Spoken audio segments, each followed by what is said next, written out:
Indonesia, termasuk darurat kesehatan mental untuk anak, remaja, dan usia dewasa muda. 17,9 juta remaja Indonesia yang mengalami masalah mental yang dipengaruhi oleh berbagai faktor. Para orang tua diminta lebih peduli dengan kesehatan mental buah hati mereka.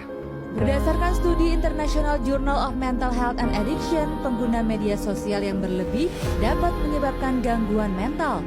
Fitur like dan komentar di media sosial juga kerap menjadi hal yang dapat mempengaruhi perasaan pengguna.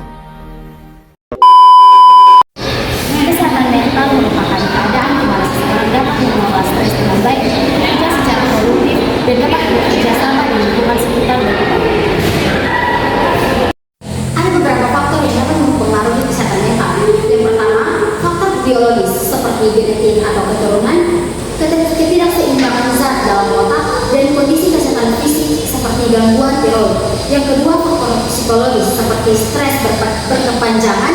Yang kedua, trauma masa kecil. Dan yang ketiga, pola pikir negatif atau pesimis. Yang ketiga, faktor sosial dan lingkungan. Yang pertama, tekanan ekonomi dan kemiskinan. Yang kedua, isolasi sosial dan kesedihan. Yang ketiga, lingkungan keluarga yang tidak mendukung. Dan yang keempat, diskriminasi dan stigma. Yang keempat, faktor gaya hidup. Yang pertama, pola tidur yang tidak teratur, konsumsi alkohol dan narkoba, dan yang terakhir, kurangnya aktivitas fisik. Ada beberapa cara untuk terus menjaga kesehatan mental tetap stabil. Apa saja? Yang pertama yaitu memenuhi kebutuhan dasar seperti tidur yang cukup minimal. Kita harus tidur 7-9 jam dalam sehari. Yang kedua yaitu olahraga yang teratur untuk meningkatkan hormon endorfin atau hormon bahagia. Dan yang ketiga yaitu makan sehat dan bergizi seimbang. Yang berikutnya adalah mengelola stres. Mengelola stres apa aja? Yang pertama yaitu teknik relaksasi seperti meditasi, yoga, ataupun pernapasan dalam di dalam yoga. Yang kedua yaitu menulis jurnal untuk mengekspresikan perasaan yang dirasa setiap harinya. Yang ketiga yaitu manajemen waktu atau mengatur waktu dengan baik. Yang berikutnya yaitu menjaga hubungan sosial, teman-teman. Menjaga hubungan sosial adalah kita berinteraksi dengan teman dan keluarga yang mendukung kita apa adanya. Dan yang terakhir yaitu pola pikir yang positif. Jika kita berpikir positif, sudah pasti kita bahagia. Selanjutnya adalah pentingnya menjaga kesehatan mental. Yang pertama, menunjang produktivitas kerja dan studi. Yang kedua, meningkatkan kualitas hidup.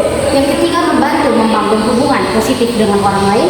Yang keempat, menjaga keseimbangan emosional dan fisik. Dan yang terakhir, mencegah resiko gangguan mental dan penyakit fisik akibat stres.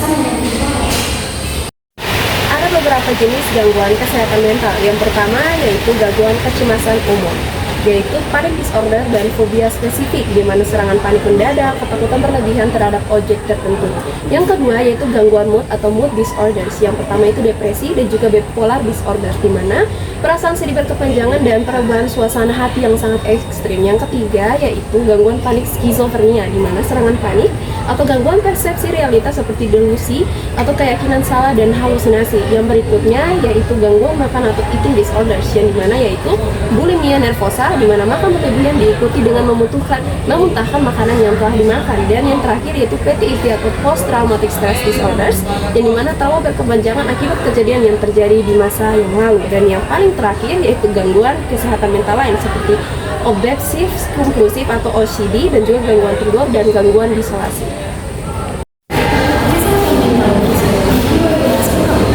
Jangan biarkan pikiran negatif menghancurkan hidupnya.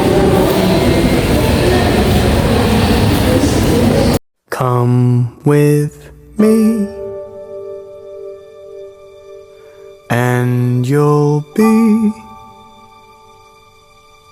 in a world of pure imagination. Reach out, touch what was once just in your imagination.